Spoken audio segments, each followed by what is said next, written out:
ഇന്ന് നമുക്ക് നല്ല നാടൻ രുചിയുള്ള സ്വദേശി വട തയ്യാറാക്കിയെടുക്കാം. ഇത് പയ്യന്നൂർ അതുപോലെ കണ്ണൂർ സൈഡിലൊക്കെ ചായക്കടകളിൽ സ്ഥിരമായിട്ട് കിട്ടുന്ന നല്ലൊരു 4 മണി പലഹാരമാണ്.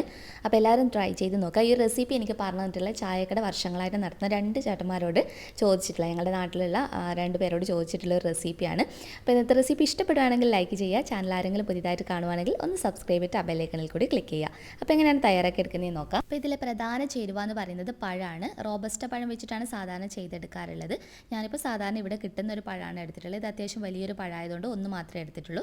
നാട്ടിൽ നിന്നൊക്കെ റോബസ്റ്റ പഴം എടുക്കുന്ന സമയത്ത് 2 എണ്ണം വെച്ച് ചെയ്തെടുക്കാവുന്നതാണ്. ഇതിലോട്ടേക്ക് ഒരു 2-3 ടേബിൾ സ്പൂൺ അളവിൽ ശർക്കര ഒത്തിരി അങ്ങ് കൂടുതൽ ഉപയോഗിക്കാറില്ല. ചെറിയൊരു മധുരത്തിലാണ് എപ്പോഴും ഒരു പലഹാരം ചെയ്യുക. നല്ല മധുരം വേണമെങ്കിൽ അതിനനുസരിച്ച് അഡ്ജസ്റ്റ് ചെയ്യുക കേട്ടോ. ഇനി അതുപോലെ ശർക്കര കല്ലോട് കൂടി ഉള്ളതാണെങ്കിൽ ശർക്കര പാനി ആക്കിയിട്ട് ചേർക്കുന്നതാണ് നല്ലത്.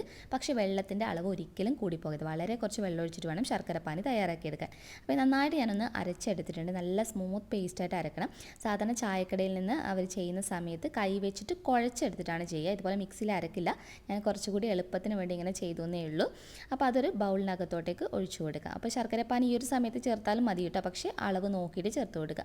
ഇതിലോട്ട് 1 ടീസ്പൂൺ അളവിൽ ചെറിയ ജീരകം അഥവാ കറി ജീരകം, ഇതാണ് ഇതിന് ഏറ്റവും സ്പെഷ്യൽ ടേസ്റ്റ് കൊടുക്കുന്നത്. കൂടെ തന്നെ ഒരു 2 നുള്ളി ഏലക്കപ്പൊടി. അപ്പോൾ അവർ ചെയ്യുന്ന സമയത്ത് ചില സമയത്ത് ഏലക്കപ്പൊടി ചേർത്തും ചേർക്കാതെയും ചെയ്യാറുണ്ട്. അതുപോലെ ഒരു 2 നുള്ളി ഉപ്പ്. എപ്പോഴും ജീരകത്തിൻ്റെ ടേസ്റ്റ് വേണം മുന്നിട്ട് നിൽക്കാൻ, ഏലക്കപ്പൊടിയുടെ ടേസ്റ്റ് കയറി നിൽക്കരുത്. അപ്പോൾ അത് കുറച്ച് ചേർക്കുക. ഇതിലോട്ട് 1/2 കപ്പ് മൈദയാണ് ഞാനിപ്പോൾ ചേർത്ത് കൊടുത്തിട്ടുള്ളത്. 1/2 കപ്പ് എന്ന് പറഞ്ഞാൽ എൻ്റെ കയ്യിലുള്ളത് 120 ml കപ്പാണ് കേട്ടോ. അപ്പോൾ അതിൽ ചേർത്ത് കൊടുത്തിട്ടുള്ളതാണ്. 1 ടേബിൾ സ്പൂൺ അളവിൽ കടലപ്പൊടി. മൈദ എടുക്കുന്നതിൽ നിന്നും വളരെ കുറച്ച് മാത്രം, ജസ്റ്റ് 1 ടേബിൾ സ്പൂണൊക്കെ കടലപ്പൊടി മതി. ഇനി നമ്മൾ കൈ വെച്ചിട്ട് തന്നെയാണ് ഈ ഒരു മാവ് കുഴച്ചെടുക്കേണ്ടത്. അപ്പോൾ ആദ്യം നമ്മൾ കുഴക്കുന്ന സമയത്ത് നന്നായിട്ട് ഇങ്ങനെ ഒട്ടുന്നത് പോലെ ഒരു പാകത്തിനാണ് കിട്ടുക. അപ്പോൾ 2 പഴമൊക്കെ ചേർക്കുമ്പോൾ അത്യാവശ്യം ചിലപ്പോൾ നല്ല ലൂസായിട്ട് വരും. അങ്ങനെയാണെങ്കിൽ വെള്ളത്തിൻ്റെ അളവ് ഒട്ടും തന്നെ വേണ്ട. ഞാനിപ്പോൾ മിക്സിയുടെ ജാറിനകത്തോട്ടേക്ക് നമ്മൾ പഴം അരച്ചതിനകത്തോട്ട് കുറച്ച് വെള്ളം ഒഴിച്ച് കൊടുത്തിട്ട് വീണ്ടും ഇതുപോലെ ഒന്ന് കുഴച്ചെടുക്കുകയാണ്. ഈ മാവിൻ്റെ ഒരു പാകം എന്ന് പറയുന്നത് നമ്മൾ സാധാരണ ബജ്ജിയൊക്കെ തയ്യാറാക്കി എടുക്കുന്ന മാവുണ്ടല്ലോ. അപ്പോൾ ഈ ഒരു സമയത്ത് ഞാൻ ഇതിലോട്ടേക്ക് ബേക്കിംഗ് സോഡ അപ്പക്കാരം ചേർത്തിട്ടുണ്ട്. അപ്പോൾ അപ്പക്കാരം ചേർക്കാതെ വീട്ടിലൊക്കെ ചെയ്യുമ്പോൾ ചെയ്തെടുക്കാറുണ്ട് കേട്ടോ. പക്ഷേ അപ്പക്കാരം ചേർത്ത് കൊടുക്കുകയാണെങ്കിൽ ഒന്നുകൂടി നല്ല പെർഫെക്റ്റ് ടെക്സ്ചർ ആയിരിക്കും. ഇതുപോലെ വേണം നമ്മൾ മിക്സ് ചെയ്ത് കൊടുക്കാൻ. കൈ വെച്ച് നന്നായിട്ട് ജസ്റ്റ് 1 മിനിറ്റ് നല്ലതുപോലെ തന്നെ മിക്സ് ചെയ്ത് കൊടുക്കണം. അപ്പക്കാരൊക്കെ ചേർത്തതിന് ശേഷം നന്നായിട്ട് ചുറ്റിച്ചിട്ട് ഒരു തവണ ഇതുപോലെ കണ്ടില്ലേ, ഈ ഒരു ചെയ്യുന്ന രീതിയിൽ വേണം ചെയ്തെടുക്കുക. അപ്പോൾ മാവ് നല്ല പെർഫെക്റ്റ് ആയിട്ട് കിട്ടും. ആ 1 മിനിറ്റ് നല്ലതുപോലെ മിക്സ് ചെയ്ത് യോജിപ്പിച്ചെടുത്തതിന് ശേഷം അപ്പം തന്നെ തയ്യാറാക്കിയെടുക്കുക. അതല്ലെങ്കിൽ 15-20 മിനിറ്റ് റെസ്റ്റ് ചെയ്യാൻ വെച്ചിട്ട് അങ്ങനെ വേണമെങ്കിലും ചെയ്തെടുക്കാം. പക്ഷേ ഞാനിപ്പോൾ അപ്പം തന്നെ ചെയ്തെടുക്കാൻ പോവാണ്. ആ മിക്സിങ് നല്ല രീതിയിൽ ചെയ്യുവാണെങ്കിൽ നല്ല പെർഫെക്റ്റ് ആയിട്ട് പെട്ടെന്ന് തന്നെ നമുക്ക് തയ്യാറാക്കിയെടുക്കാവുന്നതാണ്. അപ്പോൾ വെളിച്ചെണ്ണയിലാണ് ചെയ്തെടുക്കുന്നത്. നമ്മൾ നാടൻ പലഹാരങ്ങളൊക്കെ എപ്പോഴും വെളിച്ചെണ്ണയിൽ ചെയ്യുമ്പോഴാണ് ആ ഒരു ടേസ്റ്റും കാര്യങ്ങളൊക്കെ കിട്ടുക അല്ലേ.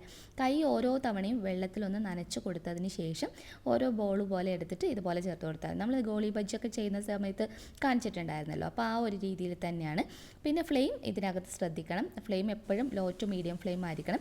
ഫ്ലെയിം കൂടിക്കഴിഞ്ഞാൽ ഉൾഭാഗം ഒരിക്കലും വെന്ത് കിട്ടില്ല, പുറം ഭാഗം മാത്രം കളർ മാറി വരും.